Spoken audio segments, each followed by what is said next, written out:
The house had been stood empty for quite some time. We saw the estate agent and sort of said, we really love it. And we sort of said, would you live here?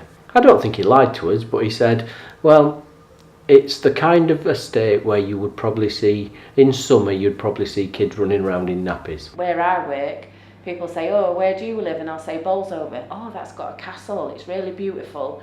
And they say, where do you live then? And everyone's heard it model, and they're like, oh. I did think about moving about 18 months ago. And then I thought to myself, well, why? Because there is nowhere else like this. The model village was to give decent accommodation to working class communities. And Bainbridge, a Sheffield industrialist whose idea it was, he was director of the Bolsover Colliery Company. He was a Methodist, and so his Methodist beliefs were quite enlightened. He was liberal, nonconformist, and views about doing good within society if he could actually do it.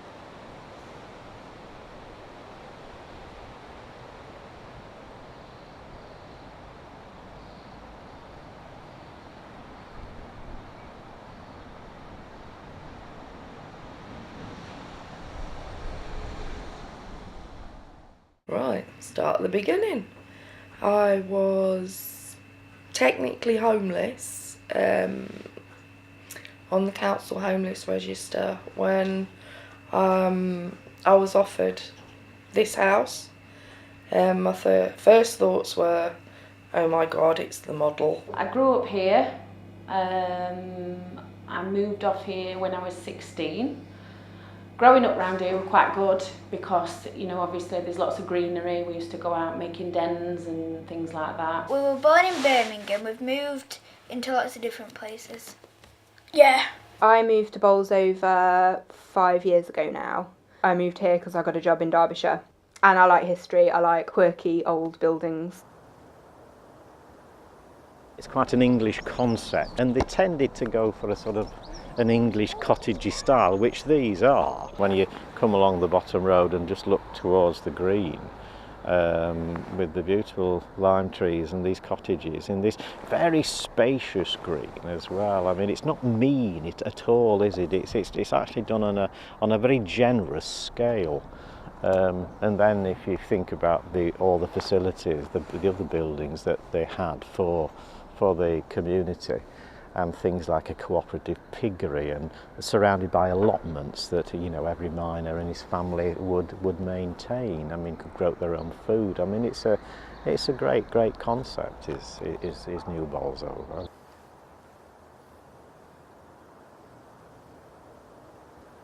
There's something warming about red brick. There's something warming about the design, how it opens up onto a communal green. The paths intersect across it. Everything is there to pull the community together. It's very belonging to the community as well because it's in the middle of all the houses. It's not like it's a kids' park over the road or a playing field. It's very much the feeling of belonging to the houses. Where we've lived before, there wasn't any parks. We was always sat in the house and playing board games, whereas we can still do that now, but we can also go in the park. It's there's loads of trees, but it's very boggy. Don't cut the swamp now. We like it.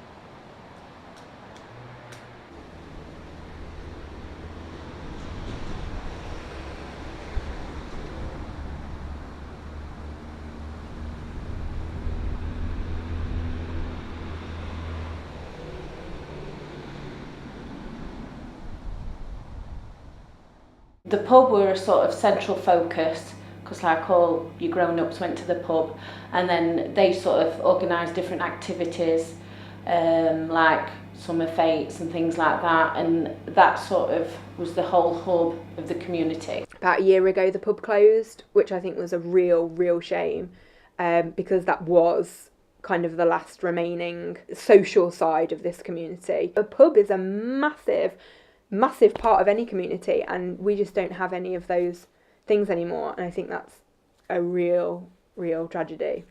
I think that was the total demise of a community which was like hanging by threads already.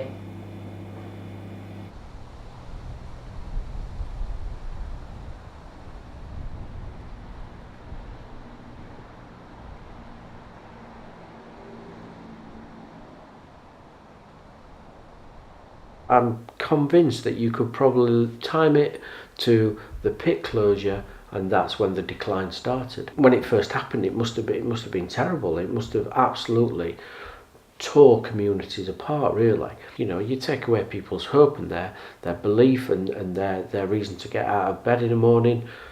You know, it's the next stop is looking at ways to make a few quid that's probably not going to be legal above board, and then on and on we go. It's always sort of had a reputation, but the people who lived here weren't sort of bothered about that reputation because everyone was sort of quite a close-knit community. But as as years have gone on, as I say, everyone sort of lives in their own little isolated bubble and does their own thing. And then obviously that sense of community is gone and people just don't seem to take a pride in anything anymore. It's interesting at the present time, there are quite a few boarded up ones, so there's obviously nobody in those.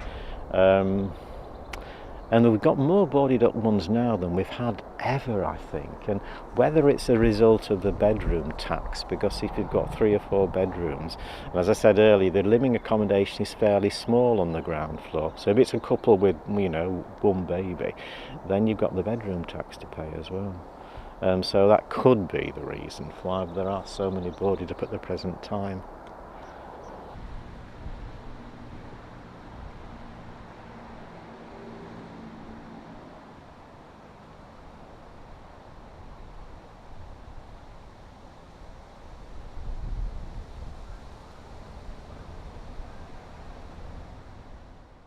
Out of the 194 properties on the estate, we've actually had access to 101.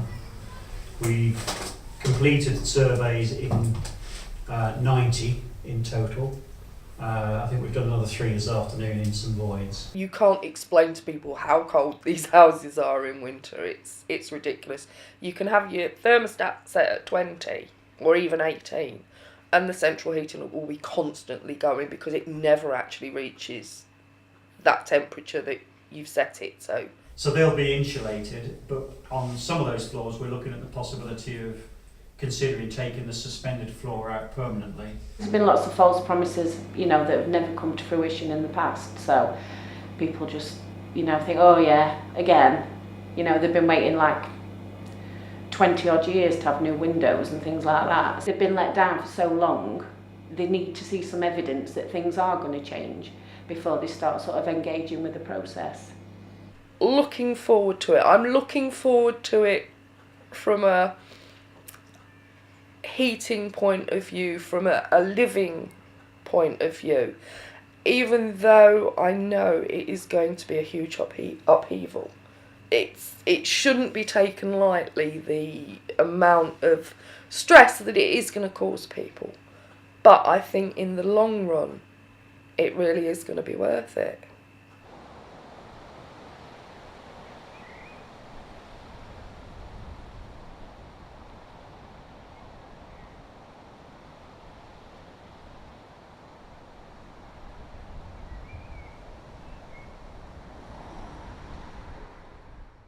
This is us, and we are on a journey. We've started in a not such a great place, and then we're hoping that we're going to get to a better place. If you want to be a part of it, then that's brilliant, because you can help get the message out to more people, and then this little room will no longer be big enough, and we'll have to then move across the Bainbridge. I think that sadly we may not live in a world that is as community focused as it once was.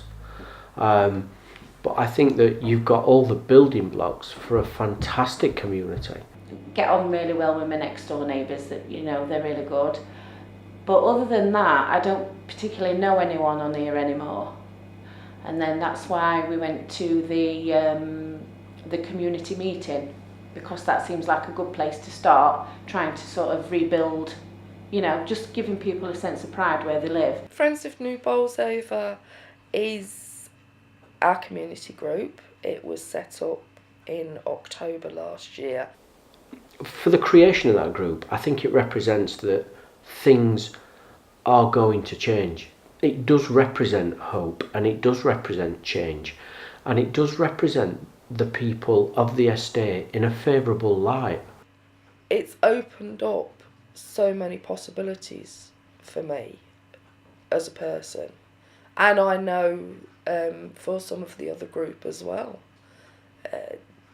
You don't realise how many people are isolated or feel isolated until something like this happens, and you start talking to people and you find out that they've been in a similar situation, and what we're doing is helping them too. Deep down, everybody inside wants to be part of something. You know, whether you want to be British, whether you want to be Bolsover, whether you want to be New Bolsover, whether you just want to be part of your family, everybody wants to belong.